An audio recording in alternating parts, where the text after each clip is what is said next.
Je me suis aussi penché sur ce qui se faisait dans la Caraïbe et je peux citer de tête Boisfret qui nous a influencés à l'époque. Nous sommes à la fin des années 60, au début des années 70, et surtout Sidney Mintz qui d'ailleurs a séjourné en Guadeloupe au cours des années 80 et nous a aussi influencés.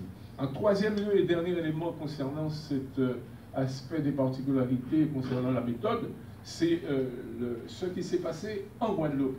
Nous étions à la fin des années 70 particulièrement influencés par les mouvements sociaux qui ont ébranlé un petit peu la société guadeloupéenne après les événements de mai 1967, au cours desquels l'armée française, la gendarmerie française, avait quasiment assassiné plus d'une centaine de personnes à l'occasion d'une grève dans le bâtiment.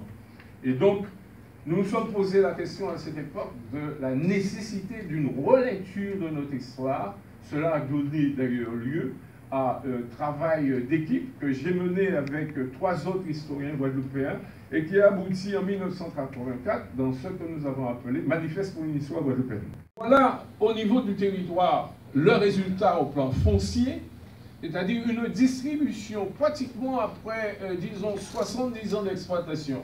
Entre 1908 et 1979, 1980, eh bien, la situation du foncier. Et là, tout en jaune, vous avez le domaine, en quelque sorte, de la Somme.